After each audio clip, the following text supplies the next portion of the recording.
We are. It's your time. I know, Will. I'm giving you the reins in that handshake. I'm scared. Here you go. I feel free.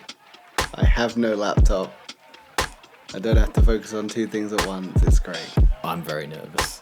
You're gonna do great. I've got to be in control of this thing. Right. We're both nervous about the roles reversed. I don't want to answer questions, and you don't want to be in control of the conversation.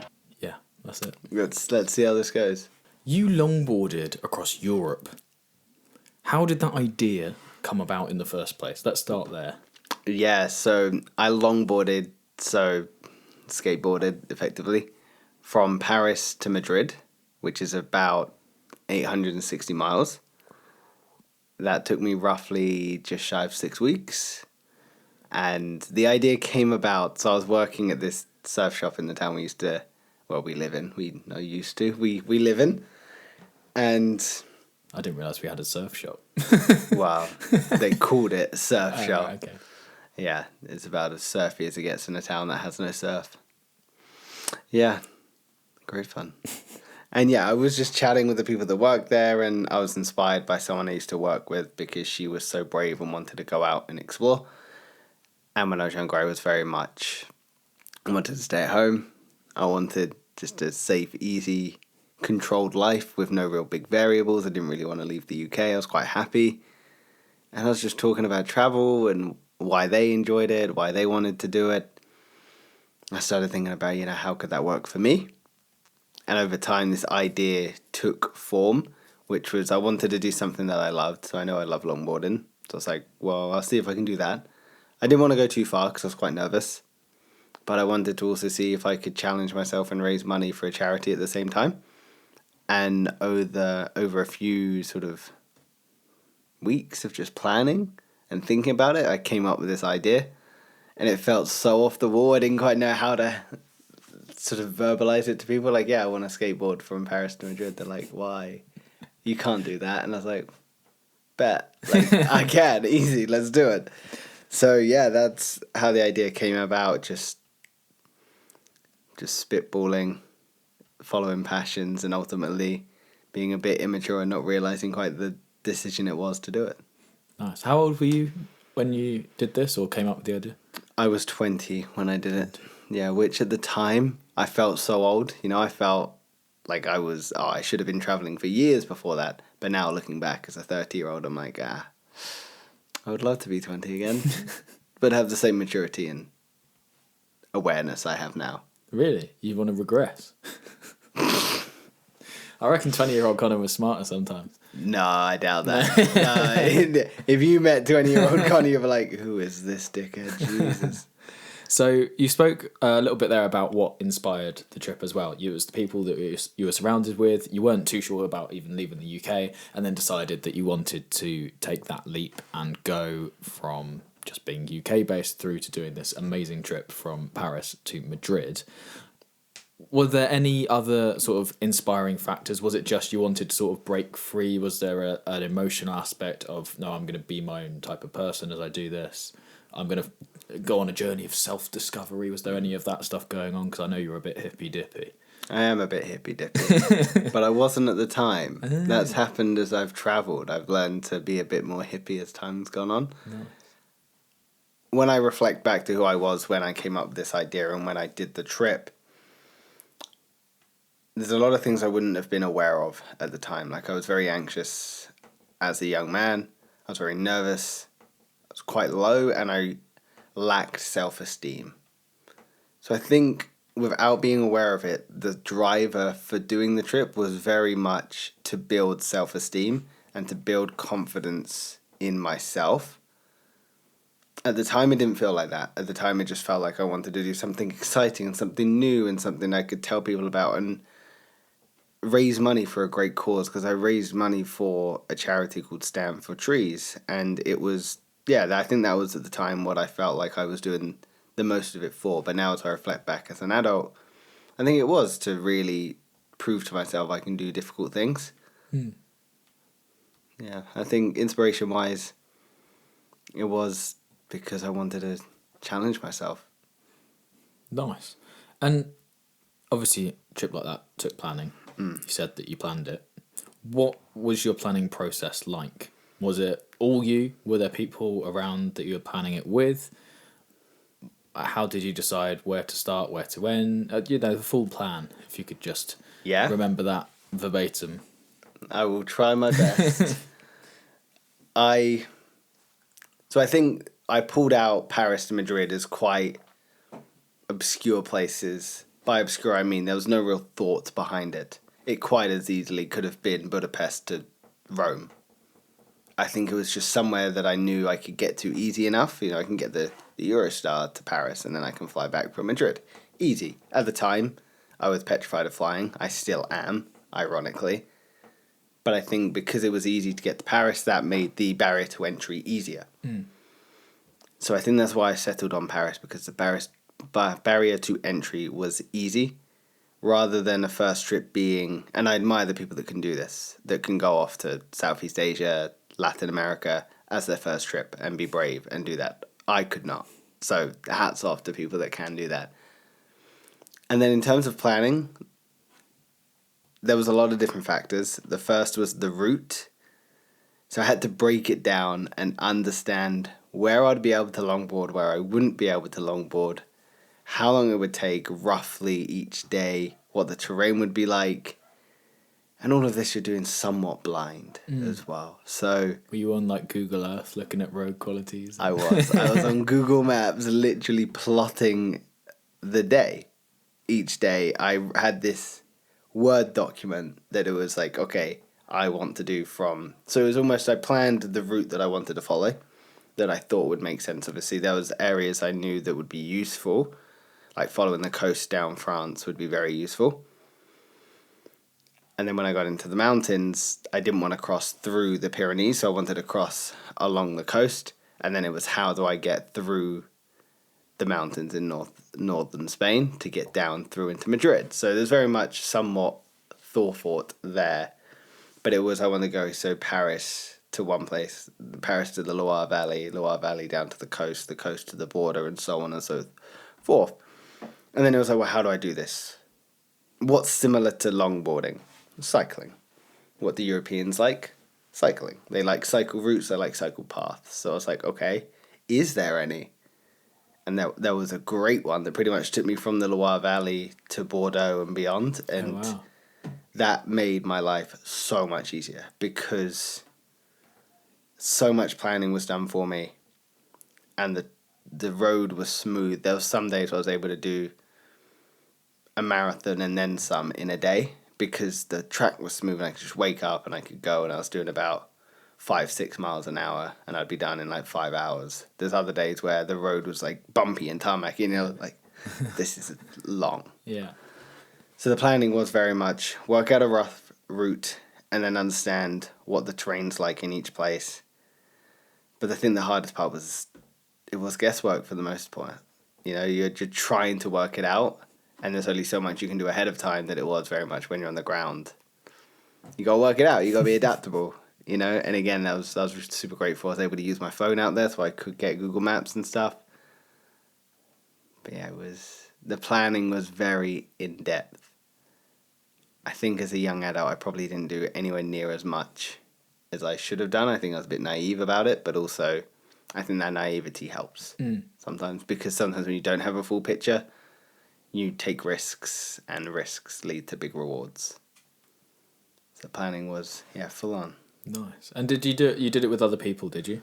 No, it was just solo on your own? Solo trip from Paris to Madrid on a longboard by myself. Blimey. And along the way, did you meet people that you... I stayed in hostels along the way. Nice. And I chat with people when I'm there. But because of the nature, it was always moving. I think I stayed in a few places for 2 nights.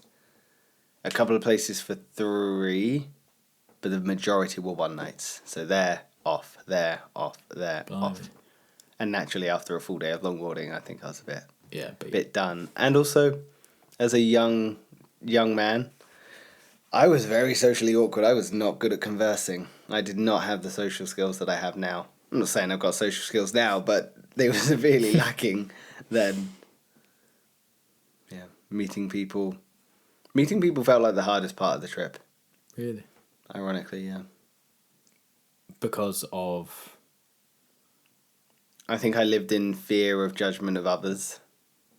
I think I lived not wanting to push myself outside of my comfort zone. I knew that meeting people was the biggest push outside of one's comfort zone. Meeting people seemed very daunting because I had this idea that I am less than. So to meet someone else, I felt like I always had to justify who I was or live up to an expectation that was placed on myself or that I placed on myself. So meeting people always felt very daunting. Still does, but I think I'm a little bit better at navigating it now. I definitely have. And that trip helped towards that as well?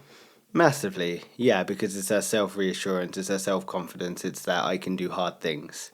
You know, sometimes I wonder, can I do hard things? And I think back, well, I've got an overwhelming stack of evidence that I can, and I can handle myself when situations get hard. I can push through tough times. So it helps reaffirm the belief in oneself. Speaking of doing hard things, did you... I'm guessing if it was just you, you only took one longboard. I did. Did you buy a longboard specifically for the trip, or did you just go on your one that you used to just ride? That's a really good question. So I'll tell you what happened there. This is really cool. You're going to tell me that you just bought one in Paris and then...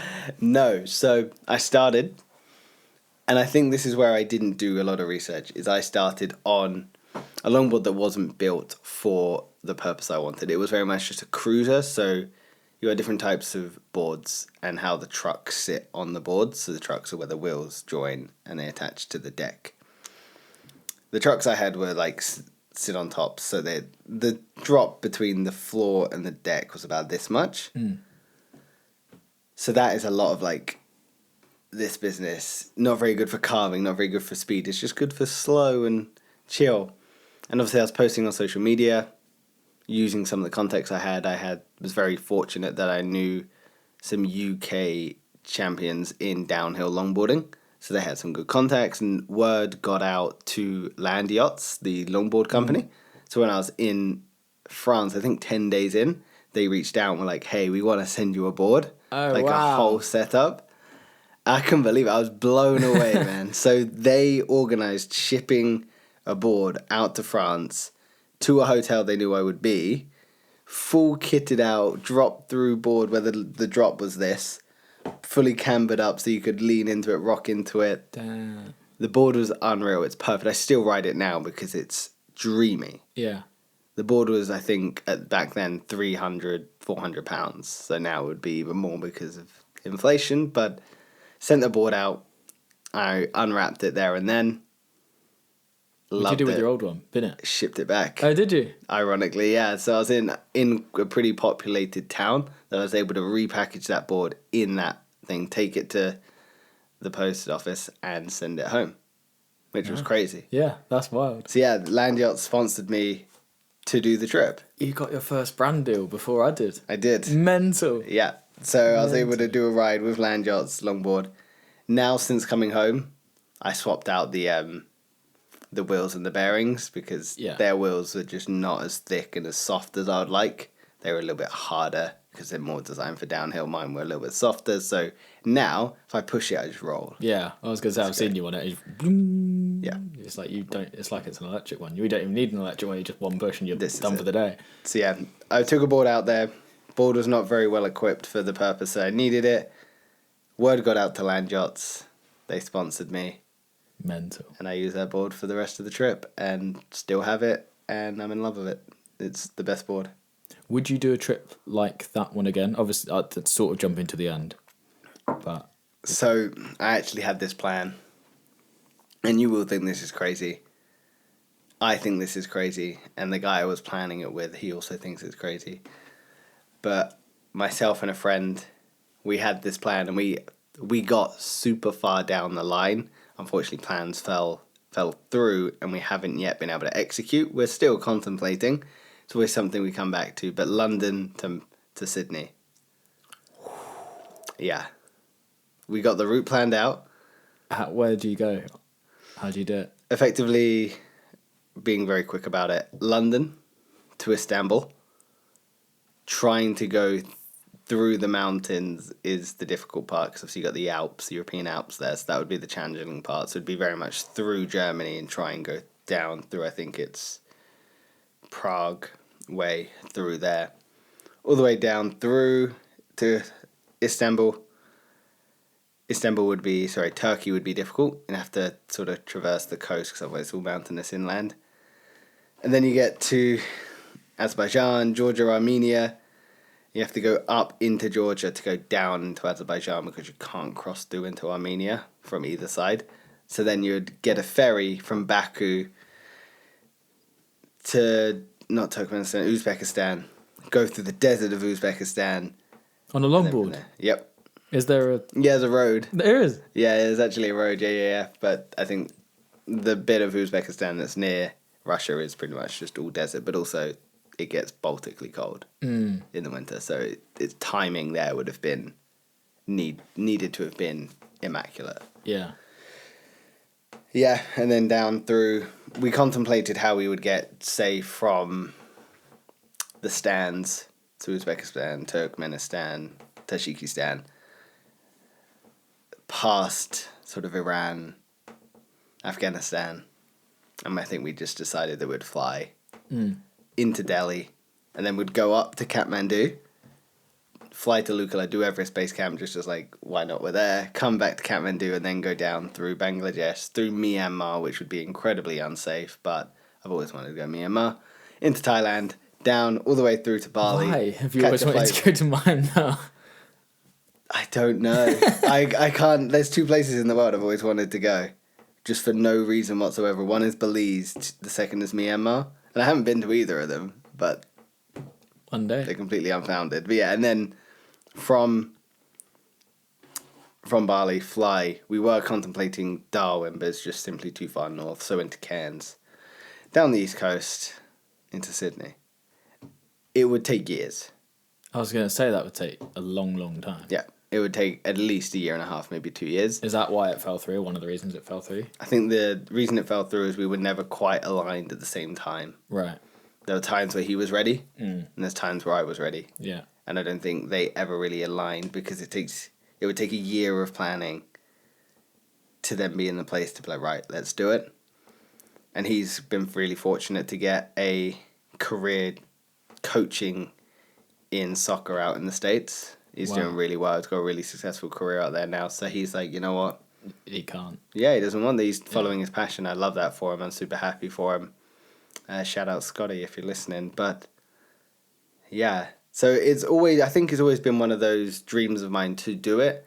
But I don't know if it will ever happen. And I don't know if I'd ever be disappointed if it didn't happen. You know, because it is so far-fetched and it's such a time investment. You know, I'm like, is that the investment I want to make? If the podcast got big enough, we could do it. Would you really want to do that? I'd be down. Do you know how demanding that is? I've got nothing else to do. It's not more demanding than making a video every day. I mean, I suppose it would just film content. Yeah, exactly. It's just, if it's for content, I have unlimited stamina. Well, realistically, if you started, content would come and followers would come. Because again, I've mentioned before, there's a guy that's walking across the world. And I think he started with nothing and now he's built up and he's got hundreds of thousands or millions. Have you seen the guy that unicycled across the world as well? No? Yeah, so he did exactly that. He unicycled around the world, and then he also did one that went through... what's the country that's... one of the countries that's attached to Russia? There's quite a few. L? Not Lithuania, no. Begins with an L. I think so, 90% sure. I can't remember. I'll put him on screen if... but I watched it and that's incredible. And he just goes out there, he just bumps into people and they're like, oh, hi, how you doing? You want somewhere to stay? Oh, just come and stay at my... That's crazy. But he tracks the whole thing. But I'd definitely be open to doing a smaller version of that first. I've always wanted to do something... There was a guy that walked from the top of Scotland to the very south of England. I've always liked that idea. But doing it on a longboard, that hasn't been done. As far as I'm concerned. I'd like to see that. Let's do it. So yeah, we'll have to plan Next summer, we'll make it work. Next summer. John O'Groats, Land's End. Yes. That's where it is, yeah. John O'Groats to Land's End, 2026. Let's do it. Nice. Sorted. Hell yeah. And you briefly touched on it that you said time of year is important. Going back to your Paris to Madrid, Did you deliberately plan that at a certain time of year? I did, yes. I think I left in April, mid to late April, finished in the end of May. Yeah, I think mid-April, finishing the end of May. So then it was good weather, but not hot. Because European summer would be far too hot to do that. Yeah. So yeah, that was a good time to go. I detest the rain. I can have any other type of weather. Yeah. Which is ironic because I live in the UK where it rains every second day. It's draining, but I wanted to try and avoid the rain, avoid the heat, and have beautiful blue skies. And actually, all things considered, I was very fortunate. Yeah. Yeah, very fortunate. There was some days where it was blisteringly hot. There was one day where it peed it down all day. But all things considered. Did that stop you making progress as well? The rain a little bit. I think it was more of a mental battle, to be honest with you. You just didn't want to be out on it. Yeah, you just, when you've got another 15 miles and it's hammering it down with rain and you just got a rucksack and you're like, my clothes are probably drenched. Yeah. You're a bit like, why am I doing this? And the worst part is shoes. So you've got 2 pairs of shoes, obviously. But if one gets soaked, it's like, yeah, I can't use them for however long it takes for them to dry out. So yeah, weather was a huge factor. And what would you... let's go to what did the day-to-day look like? So assuming it's not one of the extremes of like a baking hot day or a rainy day. What would you do? You'd wake up, what time in the morning-ish? I let myself wake up when I needed to, unless it was a day where I knew I needed to clock up miles. If it was a day where I knew I needed to clock up miles, I'd be more conscious about sort of 7, 8 a.m. That's normally when I'm back then when I used to wake up anyway. It was more 8, 9 a.m. as opposed to the 6, 5 a.m. I wake up now. Love it. But yeah, so I'd get up whenever felt natural. I always packed food with me. Sometimes the hostels or the hotels, depending on where I was staying, homestays, whatever they were, offered. But most of the time I had like oats just so I could make something quick and easy. Cereal, whatever it was, and then some fruit, and off I went. Lunch was always a bit hit and miss. Sometimes you had it, sometimes you didn't. I didn't really plan. It was more sort of snacks, and if I stopped off at a town, I'd pick up whatever I could. And then dinner was like, okay, I'm likely stopping at a place that will have somewhere I can eat, and I'm going to eat. The day-to-day was very much just go, get up. Understand the rough idea of the plan of where you need to go and do it. I think it very much depended on the environment I was in. So I didn't like being near cities because it was so busy, it was so populated. There was a lot of stop-start. You had a lot more cars to look out for. When you're in the middle of the nowhere, that was also proved its own challenges because I remember being in the mountains in northern Spain. I did not see a car for like 3 days. Yeah, I was just like, I am in the middle of absolute. Was there nowhere. a hostel there, or did you camp?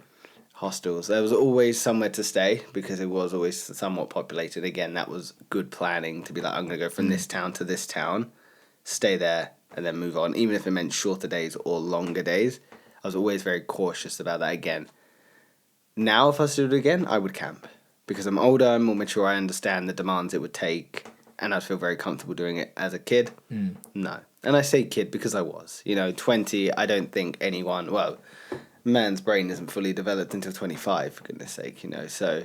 And some people, it takes even longer. Yeah, some people never fully develop.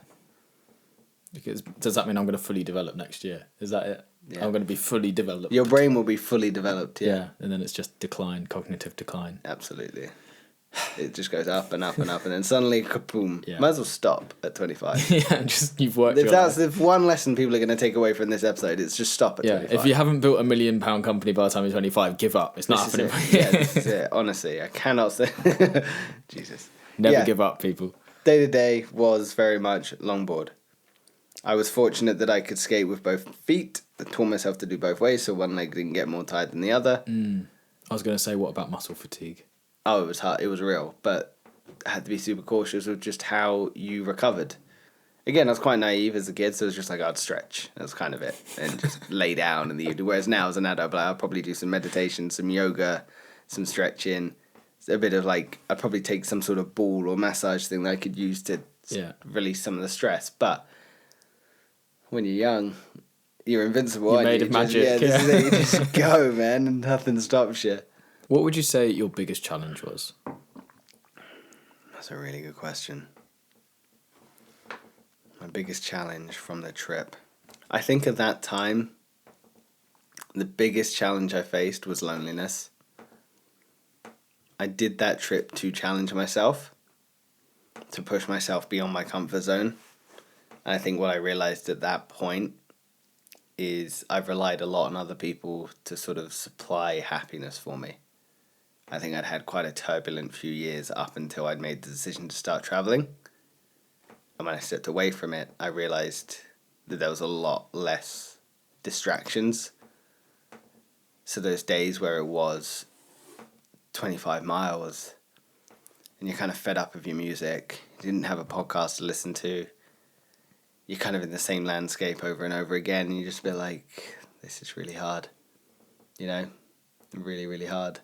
So then the challenge was loneliness, definitely, which is ironic because I did say at the beginning I found it hard to connect with people, and I think, again, that's just the fear of connecting with people. Everyone is a bit reserved. Well, not everyone, most people are a bit reserved when meeting people. And again, I think that's another reason why I decided to take the trip.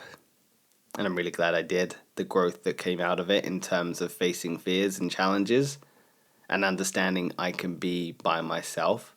I think that was the first step to understanding independence for me. This is something I've worked through or questioned a lot with my therapist, is I never considered myself an independent person. Never. And he was like, by everything we've spoken about, it's not my place to judge, but you sound like someone that is. And reflecting back, I'm like, you know what? I think I am. And I think this trip was the first step to doing that, because I couldn't rely on anyone. Sure, I could call someone and they could be out there within 24, 36 hours, but it's like, I was by myself. I was lonely, but I made it work and I pushed through. And I think this is what people need to understand about solo travel, is not all of it is sunshine and rainbows. Not all of it is joyous all the time. Social media can paint this picture of solo travel being this enlightening, euphoric, day-to-day dream. And the reality, it's not. There are times where it is, absolutely. You're going to meet people and it's going to be life-changing, and you're going to have the best time where you've gone off and done a solo hike and you've had this overwhelming feeling of joy and this big, maybe like, aha moment about your life. But there's other times where you've changed hostel 4 times in a day because each one was awful and you didn't get along with the people that lived there, and the food was awful and you're tired and you're hungry and you just don't know where to go and you don't know what to do and all you want to do is come home. That's also solo travel. But the moments you grow from that, that's the thing. I think that's probably what people go to actually experience. Because I don't think anybody can expect to have personal growth or whatever, which is what a lot of people I think go solo traveling for, without actually having to do the hard bit, which is the growing. Yeah. You're not really growing when everything is great. You're growing when things are difficult. Yeah. And it's how you achieve getting over that changes you. Absolutely. And that's the painful bit, but it's the bit that gets you through it. And people shy away from the painful bit, don't they? As much as it's a cliche quote, but like, diamonds are formed under pressure. And that's the only way we grow, is under pressure. I'm not saying you should actively seek out difficult things, but if you come face to face with a difficult thing, try and face it. I think you should seek out difficult things. Okay. I think a lot of people do it on a daily basis anyway. Do you want an example? There's a whole industry built around this. Please do. Do you know about this industry? No. It's called the gym. Life is too easy. There's people who rent buildings, put heavy things in them, and people pay just so they can lift heavy things. Yeah. Is that not people deliberately putting themselves through difficulty for personal gain? I think the gym's very nuanced, but yes, there's definitely a factor in it. Absolutely. That is what the gym is. You go somewhere, lift heavy stuff. It's like... Go lift heavy circles to stop my depression. Absolutely. Yeah, that's it. Did you get lost? Oh, yeah, man. Oh, yeah. What were you thinking when you got lost? Talk to me about that. I was like, what the am I doing? it happened a lot at the beginning when I tried to be perfect with my routes. So I think at the beginning I was trying to be like, every route I've got spot on. I know exactly where I'm going.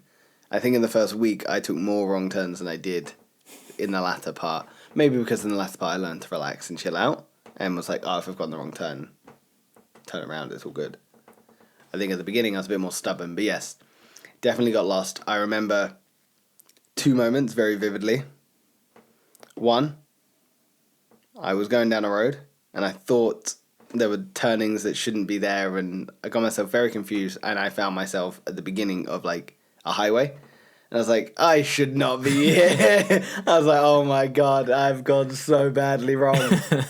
And yeah, I had to get back up to the road that I was on and then continue on and try and find my way from there. But being face to face with a highway and I mean like, big mistake. And was your attitude in a jokey way towards it at the time? Or absolutely not. No, I was terrified. Yeah, I was absolutely terrified. Again, it's that hard thing. There was the pressure of like, oh my god, I've messed up. What am I going to do? I need to get moving. I need to get away from here. I'm not safe. You start unraveling. You start spiraling. And really the way out of that spiral is just to action, is to solve the problem by doing. Do the thing. The second was, again in France, I took a wrong turn and the road got progressively worse. So from like, it was quite a long road, which is why I was maybe stubborn to think it was going to get better. It went from like tarmac to like gravel, to loose gravel, to a bit stony, to a mud path in the middle of nowhere. And I was in farmlands. I was like, I've gone down someone's house. I'm at someone's farm. Oh no, it's 2 miles back. And yeah, I had to go the whole way back just to continue back on the road I was on. Yeah. So I definitely got lost. I think now, like you say, as an adult, I'd probably be a lot more relaxed about it, a lot more jovial maybe. But then I was panicking. Yeah, I was going to say, I feel like you've, just in the short time that I've known you, like the last, 8 years now? Yeah, long time. That's so long. Crazy. That's mad. That also means that I'm 8 years older than I was when I met you as well. Yeah. God, how we've grown. Nuts, isn't it? Yeah. It's crazy. I've noticed you become more and more sort of, when you do go down head spirals, I think it's probably all your meditation training, and like you're able to bring yourself back. And I think your bounce back periods, you don't take as long to bounce back as you maybe once did. I appreciate is that true? No, I appreciate that. Have you noticed the same thing in yourself? I think so, absolutely. I think I've noticed more mental resiliency.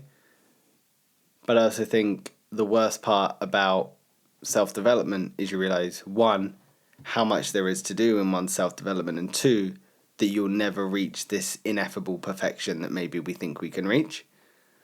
But yeah, I appreciate you saying that, man, very much. Like, that's very sweet of you. I have worked to try and build some resiliency, and I'm glad that it shows. I appreciate that. Yeah, it does. It means that you're a more viable friend. Less emotional.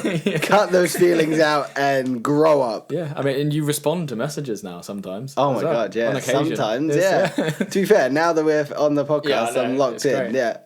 Yeah.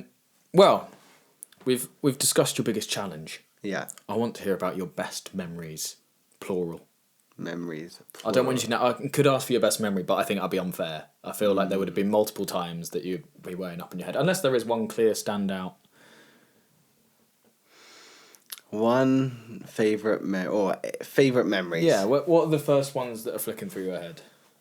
Getting offered the longboard, being supplied with the longboard. That was incredible. I thought you said getting off of the longboard. Oh yeah, I'm done. Smashing it, breaking it, running home, crying, and laying in my bed for 4 weeks. Yeah, I couldn't wait. I was actually, after this trip was back for only like 4 days and went off to Cyprus. That's mental. Yeah, it was quite fun. Anyway, different. Yeah, so Land yachts. Getting Land Yachts as a sponsor, that was incredible. Can't put that into words how awesome that felt.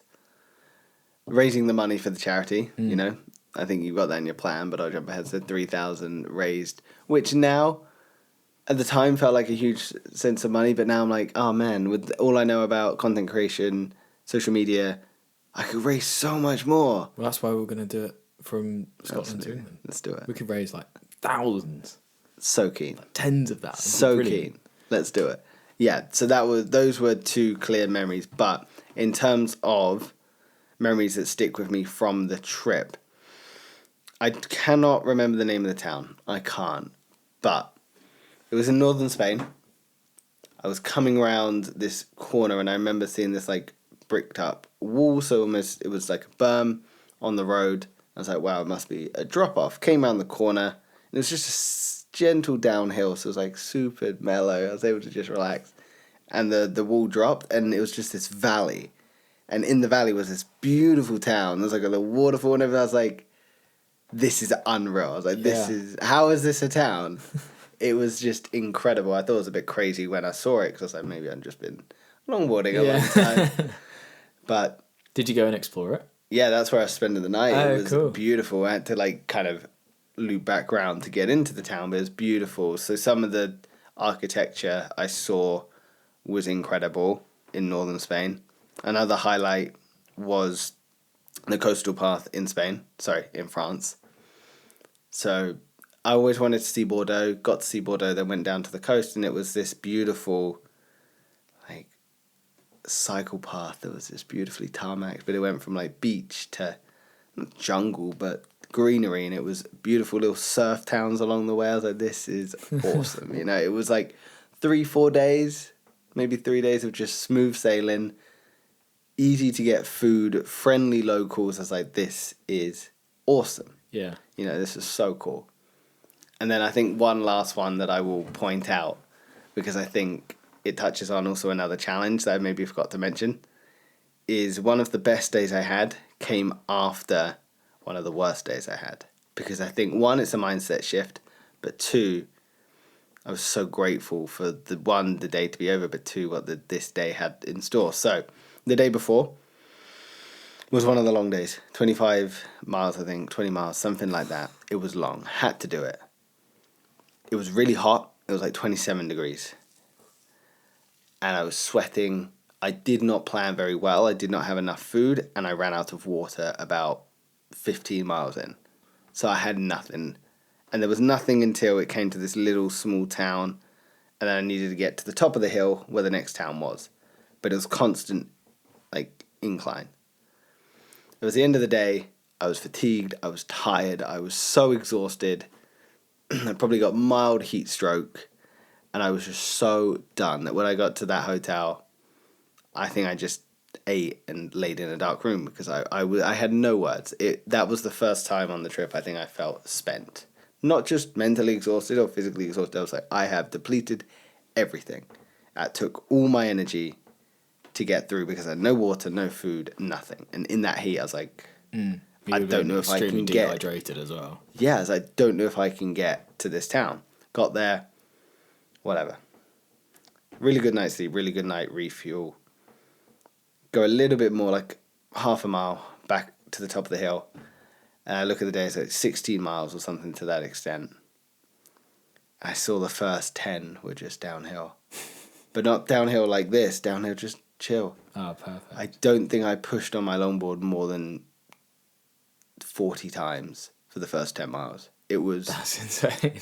Incredible. Like, I was just... After the day I had, I remember just going down this beautiful road. Barely any cars. And when the cars did, they'll give a little toot-toot and a wave. I was like, that's cool. And I just remember being so chill. Just down. Crazy. Off we go. Yeah, beautiful. That was a really good day. Nice. Really good day. Yeah. Yeah, no, that's the sort of memories I want. But they don't exist in Scotland. And, well, the thing is, if we started Scotland and went to south of England, it would get progressively worse views. Until we get to, like, Devon. And Yeah. then okay, it's nice again. Oh, yeah, of course, we were going over Land's End. Yeah. All the way down. Yeah. But we can get a support team. You know, we'll hire a van or something, or buy a van and... Erie with a van. Erie with a van, this is it. You're like, let's go. Doot, doot. So talk to me about the charity. I should have brought this up earlier. Yeah. What charity was it? Stand for Trees. And what do they do? They plant trees. But they work with the communities locally that yeah, they work with the communities locally that are maybe undereducated, underfed, lack of water, and they use the ability to help recruit them to plant these trees in areas where the trees can continue to grow, taking carbon dioxide and produce oxygen, but then it helps to commit their community to receive more benefits because they're actively involved in this charity. At the time, it was the best alignment for me. I was very much, and still very am, sort of clued in or would like to help global warming, but improve global warming would be a better way to phrase it. But now, if I was to do it again, I'd probably pick a slightly different few charities, like conservation, or even like the Intrepid Foundation would be really cool. But it was a really great charity because it aligned with what my values were. They got a t-shirt made out for me, and I'll just send a few pictures every now and then on the trip, and they would share them, which was really cool, really sweet, really neat to work with that company. Global Citizen did a few, which is an online sort of news bulletin.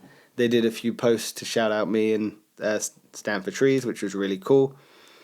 A few little sort of local bits of news went out as well. So yeah, really good publicity for them. Again, around £3,000 raised, which was incredible. Awesome to be able to provide that. How much funding did you get before the trip started versus as the trip was happening? See, this is where I'd do it differently. This trip was completely self-funded. I was able to pay for it all myself. Whereas now, if I was to do it again, I'd be getting brand deals, I'd be getting sponsored, I would be doing it in such a way that I would be barely having to invest in it myself, because I know the value of the work that I was doing. I know how incredible that trip was if it was to be marketed correctly, if it was to be shared correctly, put in the right places correctly. Again, all of these skills that I've learned as I've grown up. So when we do it again, we'll be able to get to a point where it's not just self-funded, but it's actively sponsored. Make money from it / give it all to charity. Exactly. Yeah, this is it. So did you get donations while you were on the road for the charity? Yeah, gone before and then while I was on the road, because naturally there's no better way to keep people interested than to actively post of you actually doing it. Nice. What would you say the split was there? I think about 50-50. Oh, really? Maybe more when I was on trip. Nice. Yeah, which was really cool. Very good. Really good to see that. What did you take away from the trip? Oh. And you can take this in whatever direction you like. The physical direction. The physical scars. I will never be the same. I walk with a limp. And a bend in your back. What did I take away? Other than a really nice new longboard. Yeah, that's all we do it for, is the stuff. What did I take away from this trip? A newfound confidence. Absolutely. Like I said, when I was younger, real inability to believe in myself.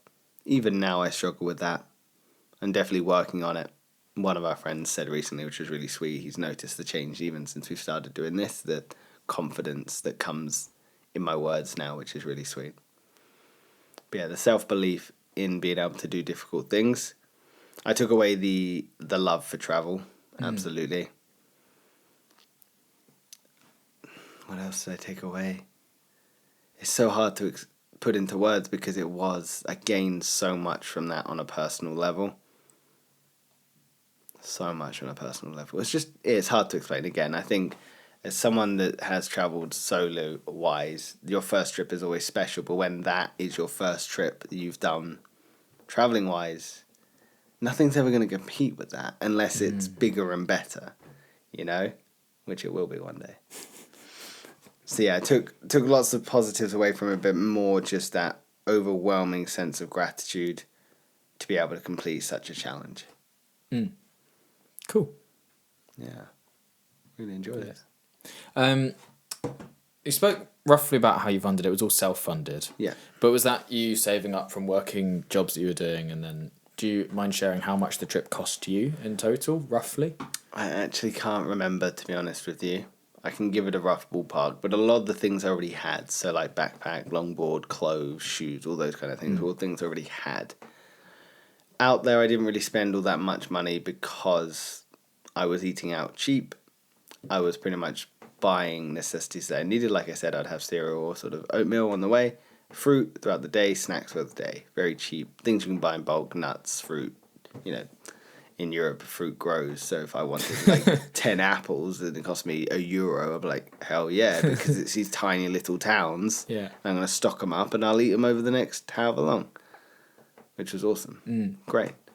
The accommodation was where it got tricky because sometimes it's like you've got a plethora of options. And there's cheap hostels, cheap homestays, and there's other times where it's like the town I want to stay, the night is £70 or £100. But if I go 5 miles down the road, it's 20, €30 cheaper. So I don't have a ballpark for you. I wasn't as much as what people would expect, because after that, again, I went... Actually, no, I came back, went to Italy straight after, then went to Cyprus straight after, then went to the States straight after. So it was very much like trips back to back. So if I wouldn't have been able to do it if I didn't have money saved. So yeah, not as much as people would expect, and to be honest with you, I don't have a ballpark. I'd be curious to work it out and see what it was, but I know that now doing it again, I could get that cost down as well. My next one is, where else have you been? Where else have I been? Yeah. Wow.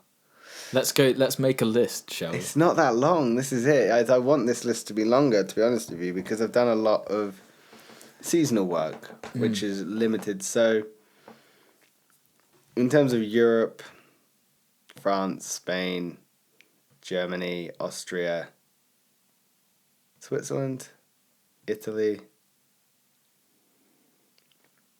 Turkey, come on, Asia, Europe, States, Mexico, Costa Rica. I'm definitely forgetting places. Japan is up there. Yeah, I can't remember. There's not as many as I'd like. This is what I mean. That's still a long list. I want to go so many more places. I haven't done the places that are really high up on my list. Is the traditional Southeast Asia route. The backpacking everyone does when they're 18 to 21. But I don't want to do the party way. I've never been a party person. And I want to do Latin America. So I want to go to South America, and I want to do Colombia, Ecuador, Peru, Brazil, Argentina. Maybe avoid Venezuela, unfortunately. There is a war going on. Yeah. When you want to go to Myanmar, so... Yeah, but Myanmar is beautiful. Like, the culture, the history... I think what inspires me for travel changes depending on where I want to go. But a big one that gets me is odd, because I'm not religious, but religion. And by religion, I am encompassing like spirituality and alternative, but like faiths. But I find that fascinating, especially when people were there and open, wanting to share about their religion rather than being judgmental and sort of my way is the right way and your feelings are not necessary. Yeah. But like when I was in Japan, learning all about the different religions that are out there, Buddhism, and understanding Shinto, and yeah, it was incredible, man. Like, there's so much there. Of all the places you've been, which cultures did you find the hardest to adapt to? That's a good question.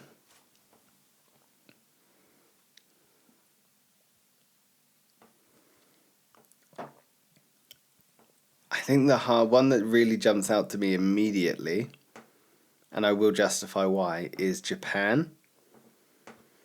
At first it was really not easy, but really nice, because everyone in Japan is so unbelievably friendly and polite.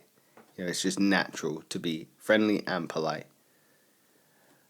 But when you don't understand the language, you are constantly on edge that you're insulting someone, because it is all based around traditions. You know, there's certain things you just do not do in Japan. You do not eat while walking. You know, you just don't. That's rude. If you are on the train you don't make noise. So yeah, you're quiet. If you need to take a phone call, you have to go into the like in between the carriages. There's so many unwritten rules in Japan that I say need to. Maybe other people would not say need to because that was their culture. You don't have to. If you're going to somewhere, you should very much sort of abide by their social norms and accept their culture. It's very much why you travel. So Japan was very difficult because the language is so different to anything that I could ever speak. There's so many unwritten rules that it was very hard not to offend people sometimes because our culture is so different. So Japan was difficult, especially as time went on, because you start being like, oh my goodness, I should be learning more, but the more I learn, the less I know, you know? Japan. But also Japan is the place I would tell everyone to visit. Really? Absolutely. Just don't talk on trains. Yeah, don't eat while walking. It's crazy. Honestly, it's incredible. You go to Japan, everyone is silent on the train. How do they do that? There's got to be like ADHD people in Japan that just can't sit still, and they don't exist. They suppress those people. No. But again, there's different things in Japanese culture that I just can't get behind. So this is one that really stuck with me. I think you'll like it because you're just different to me. But so if I said to you, you look really tired, how would you take that? I need to sleep. Okay. In Japan, that is a really honourable comment to make to someone. It's a compliment. Because to say someone looks really tired implies that they have been working so hard that they are to the point where they physically look tired. And for me, I'm like, I don't... Yeah, here people would take that as an insult. A lot of people would. Yeah, this is it. Whereas out there, because we're so involved in our looks, and that's the number one thing that matters. It's the start of our downfall.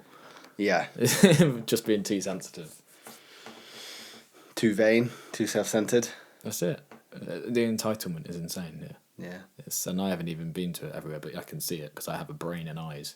I think everyone should travel, man. Honestly, I think I've mentioned this before in podcasts, but I think the world would be a significantly better place if the world was able to, and this is assuming an unlimited budget and countries worked together. At 18, you get pulled a random country family that you have to swap places with an 18-year-old of their family, and you do it for a month, 3 months. The world would be indescribably better because you would understand someone else's culture that's different to yours. You would understand the challenges that come with different cultures.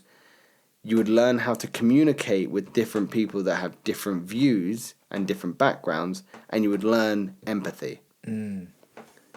If the Western world, just the world in general, had more empathy, we'd be able to connect more with each other, which would make the world a better place. Travel allows you to do that if you go with an open mind. If you go with the mindset of, I don't need to learn the language because everyone's going to speak my language, you're probably not going to take everything away that you should do. Well, people won't be able to talk to you. So I can't remember the quote verbatim, but there is something that says along the lines of, a tourist sees what he wants to see, a traveller sees what he's shown to see. Or sees what's there. Yeah, exactly. And I completely get that in the sense that a tourist is going to go there with their itinerary and they're going to see 1, 2, 3, 4. And they're going to go home. But a traveller is going to see what is shown to him. So he's just going to let the world unfold to him. He's going to learn and take whatever it is. I honest to God would recommend travel to anyone and everyone because it will make your world bigger. Do you think that would create a sort of one culture world? I think it would get us closer to aligned in that mindset, yes. And I don't see any issues with that personally. I think the world is based on immigration. The world is based on humans. I think the UK is based on immigration. Yeah, absolutely, yeah. We have so many cultures. This is it, and that's not a bad thing. No. We are designed to be everywhere and spread out across this world. And there is no different from you to someone that lives in Colombia, to someone who lives in Papua New Guinea. Like, we're all humans. We all experience life and all its complexities. Just because you were born in one place at a certain time and you have certain privilege doesn't make you better than someone else. Still the same species at the end of the day. Still the same species. It's just seeing the world through your eyes instead of my eyes. This is it. Where would you go again? Where would I go again? Would you go back? I want to know if you'd go back to Japan. I would. You would? I would absolutely go back to Japan. I think my time in Japan was rushed. So I was a snowboard instructor, worked out there for 3 months. And then my ex-partner and I... My time there was rushed. I was out there for 3 months. Yeah. I see the irony. But when you're teaching, you're just in one place. Yeah. You know, the snowboarding in Japan is unreal. It just is. But then my partner and I, we had to leave. Well, ex-partner and I had to leave quite quickly.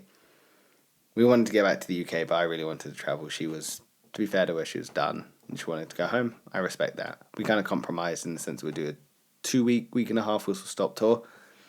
There was so much in Japan that you can see and do that I would like to go back and experience all of it.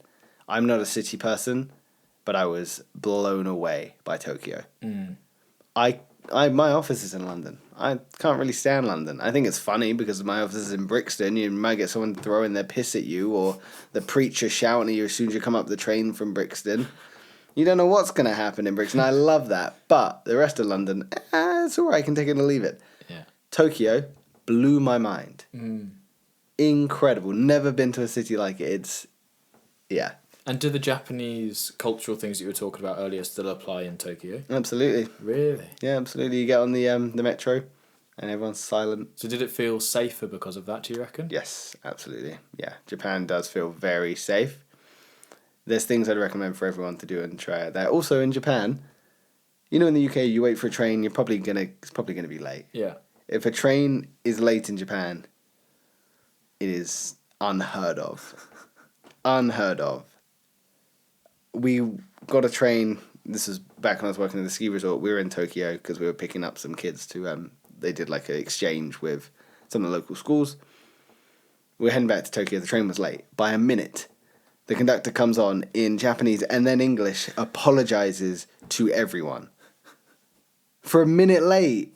A minute late. We'd be thinking that's still early if it was in the UK. Yes, So exactly. we thought we had another 15 minutes. Yeah, honestly. So yeah, I would go back to Japan. You go back to Japan. Where else would you go? Have you been to Manhattan? Yep.